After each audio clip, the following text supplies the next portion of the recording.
He's holding it up. Good. Haven't seen it. Folks, if we could just welcome, we're glad you're here. If you could just step in a little bit, be careful about this spot. But I want to make sure that you can hear me. And we'll start off the time capsule event. My name is Scott Wiggum, and I'm here with Jim Carmichael and Ann Obrecht. We're all three commissioners. And we found the archival box. I want to tell you a little bit, this backstory on how we got to a time capsule is we put together then a committee of interested citizens, including the Historical Society of Wayne County and other interested citizens, put together a committee and started talking about what would go back into the archival box. Now, you know the archival box is something that went back into the stone, and it's not coming out anytime soon. There is no date on the archival box. And that was dedicated with the building on the 2nd.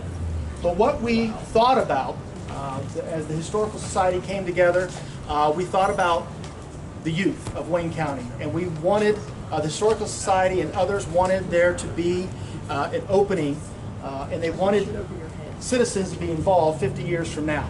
So that's one of the reasons why we came to this point where we said, you know what, we need a time capsule that's going to go inside the courthouse. And that's how we came to this point.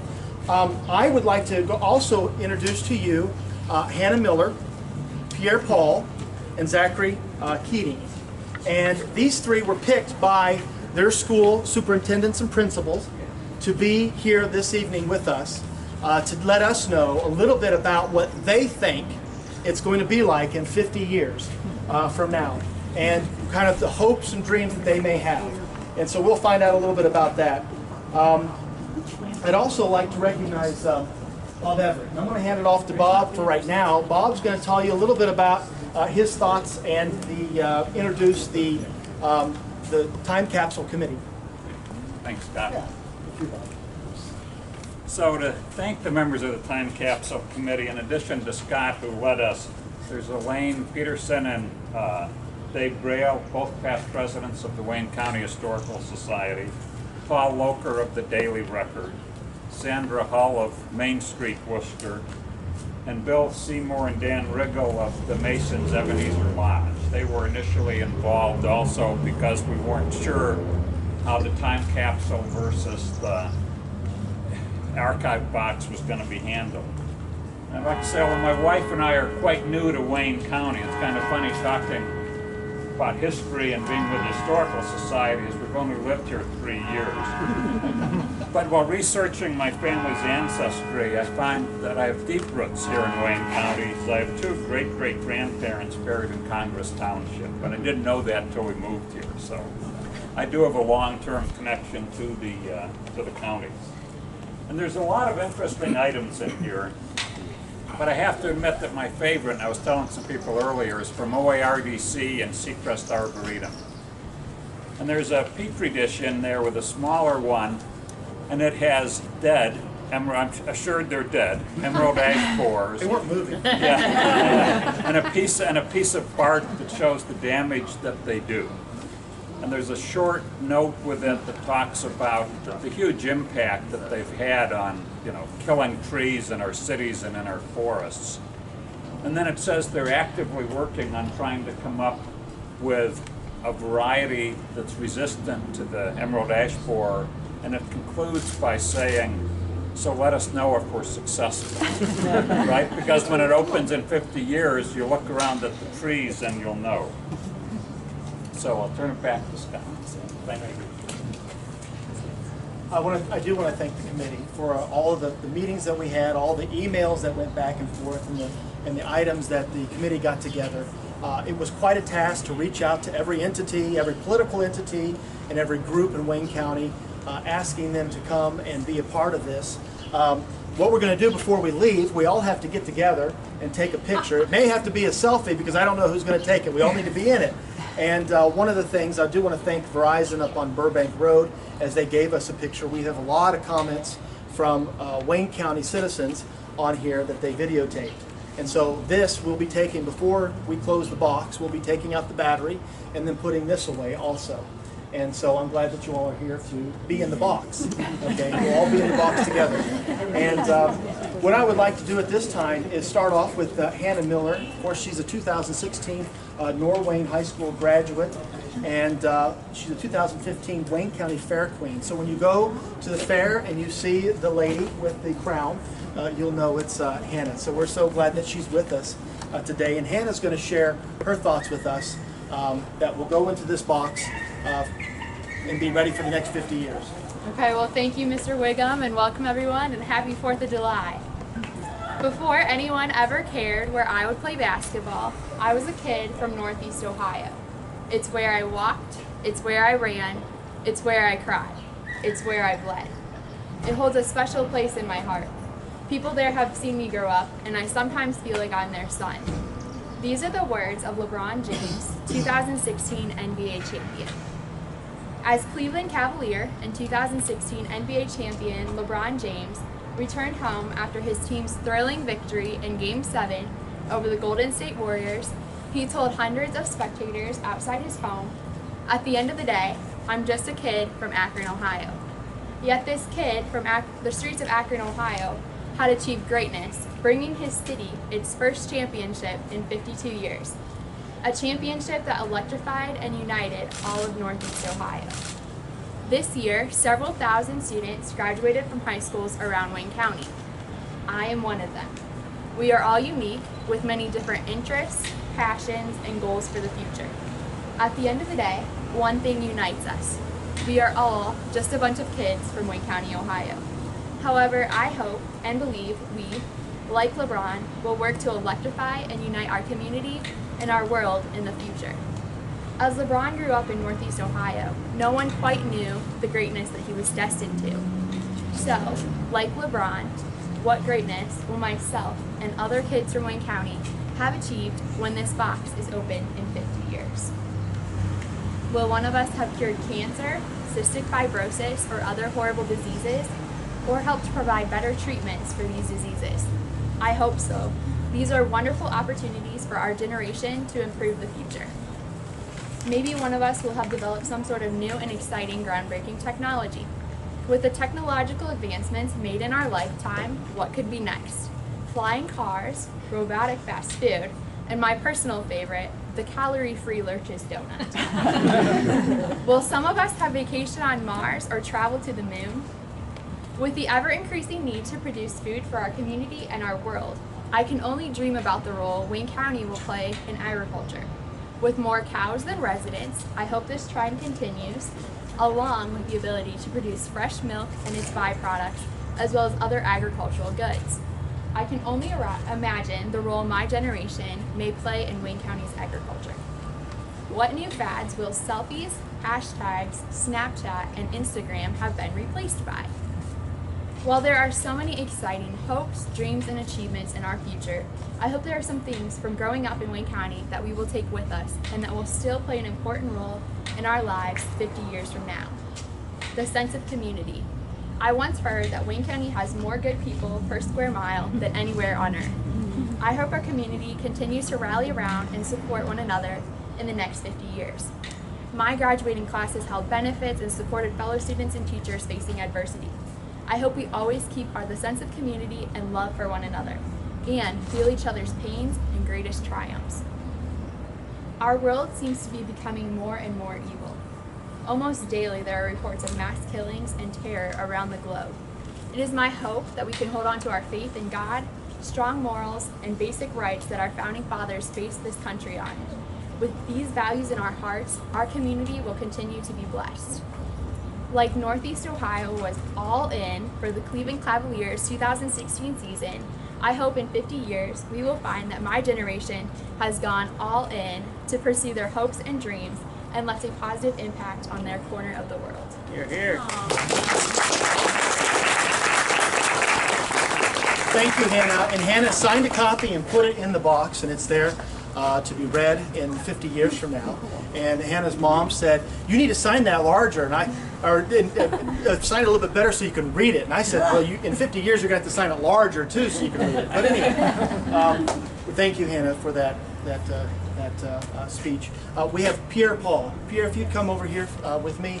Pierre is a senior at Worcester City Schools, and when I was talking to Superintendent Michael Tefts, he said, "Oh, you've got to hear this Pierre Paul." He said, "Hey, let me tell you a little story about him." He said, Pierre Paul came 11th in the nation in his speech meet. He's part of Worcester's speech and debate team. And when he gave the speech at, I think it was either Bradley College was there, or you were at Bradley College. I attended Bradley University for a tournament. Bradley University. Okay, he was at Bradley University for a tournament, and he gave the speech. And the next moment, he was walking off, and they said, "We'd like you to come to Bradley, full ride." And they said, "Go ahead and think about it." And he said, "Okay, where's the pen?" So congratulations to you, Pierre. Thank you very much. If you would share your thoughts about the future too. Even though I speak publicly all the time, I still get extremely nervous. Good afternoon and happy 4th of July. We are fortunate enough to live in a society that has been forged from the voices of reform. Patrick Henry would have rather died than give up his liberty. Susan B. Anthony and Elizabeth Stanton championed women's rights, and where would civil rights be today without Dr. King? We remember these pioneers because they caused real change. But realize, we do not remember these people for the speed in which they accomplished said change. And the reason I say this is because my generation seems to think that speed is synonymous to magnitude. And it's not. So, since I've realized this, it's made making this speech a bit more easier, especially when responding to the question, what are your hopes and dreams for our community in 50 years? And how do you envision life, economically, socially, and educationally? Let's begin with my hopes and dreams for the community. In 50 years, I hope that Worcester can continue to prosper. Economically, we see that Wayne County Economic Development Council has been named top 10 U.S. economic development groups for 2015, an achievement earned 3 years in a row. Not to mention that Wayne County Worcester micropolitan area has been named top 10 micro cities by Site Selected magazine for business activity in 2015. It marks the 10th consecutive year that Wayne County has finished in the top 10. This shows the unreal capability that Worcester has shown in the past and can continue to show in the next 50 years and many more to come. Socially, I foresee a society that focuses more on understanding different cultures and customs instead of vilifying those who differ. I see families that preach tolerance and diversity. The reason this is so critical? Simply because if we foster a tolerant society, we will be creating a cycle of positivity that even the strongest strands of hatred cannot drive out of our spirits and our community. In the most recent study done 4 years earlier in 2012, Worcester Chamber finds that Worcester is 96.1% white, 1.5% black, 0.7% Asian, and so on and so forth.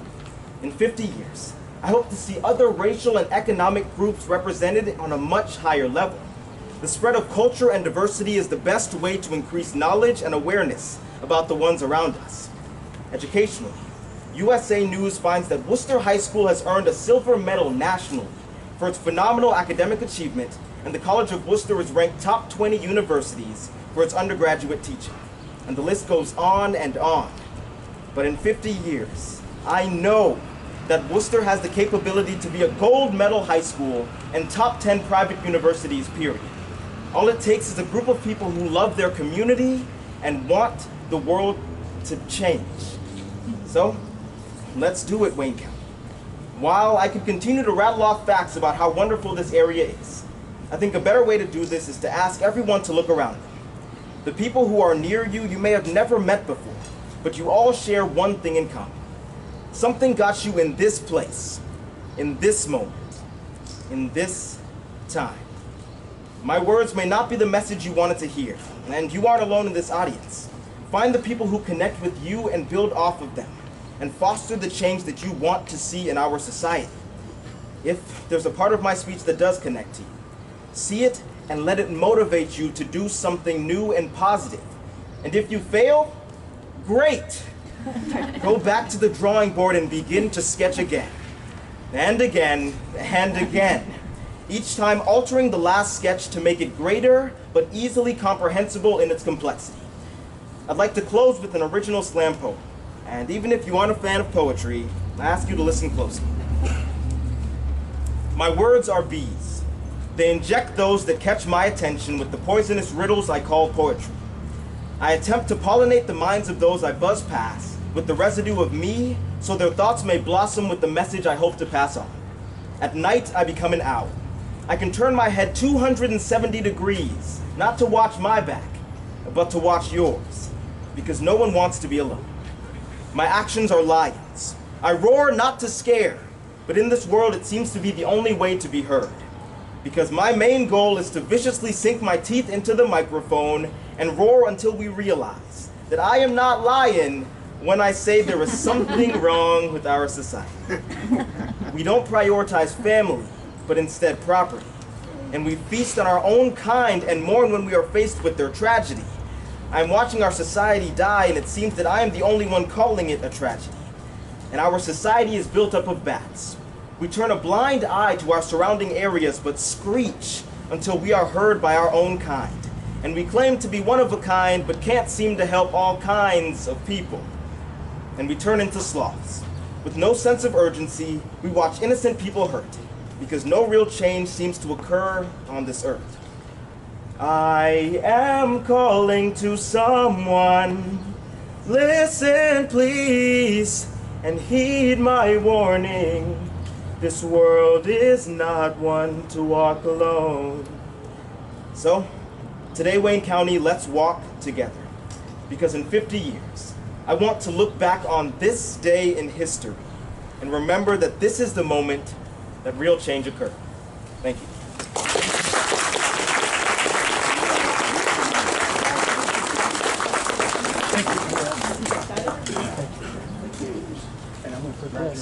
Pierre signed this copy, and it will go in the box.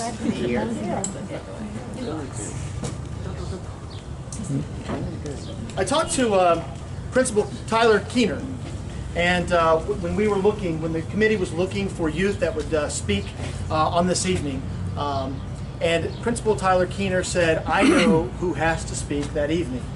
Tyler Keener you're going to be a 7th grader, correct? Okay, I've got that correct. And he's also a pre-speech and debate member. So anyhow, he has done very well with speech and debate also, and is representative of Edgewood Middle School. So Tyler, if you'd come over. Zachary, excuse me. Zachary. Tyler Keener. Zachary Keating. Zachary, if you'd come over and give us your speech, please. Hi, I'm Zach Keating. I'm 12 years old and I like hanging out with my friends, playing soccer, games, and anything outside. They asked me to say what I want our country and the world to look like in 50 years, in 2066. In 50 years, I'll be getting ready to retire, and my grandkids will be about my age. I'm not sure what I want to be or where my life will take me, but I know I want my kids and grandkids to have the same advantages that I have now. A good education, good friends, a safe place to play, sports and games, living polar bears, clean air and water, and the ability to become whatever they want. Finding ways to fix the country's problems is a little overwhelming for a 12-year-old, so I'm going to focus on some of the things I believe in as I talk you through this. For change to take place, I believe education needs to be a top priority. From preschool to middle school to college and beyond, it shouldn't matter where you live, what family you come from, or what you want to do in life. Everyone should get an affordable, quality education. Every school needs teachers who go above and beyond, curriculum that pushes students to learn, think, and grow, and the resources to provide a safe and complete education to all students. I believe that the environment is also very important, and to protect it, our country and the rest of the world need to accept the fact that pollution is bad and find a way to stop it, and find a way to decrease our footprint. We need to do our part to stop global warming and protect the animals and plants around the poles. We need to start respecting that the animals were here first, and stop destroying their homes and habitats. If people don't do this, then the future world will be without some animals that are here today. This will be bad because animals make ecosystems go around. By protecting animals and protecting our planet, we are protecting ourselves. Natural resources go along with this. We need to preserve them and protect them. That means if we don't change how we fuel the world, then the supply of oil will run out. This means we'll need to change to alternate power sometime, so why not do it in the next 50 years? Next is healthcare. Everyone is touched by cancer at some point in their life. I have relatives and people I know with cancer, and I'm sure you do too.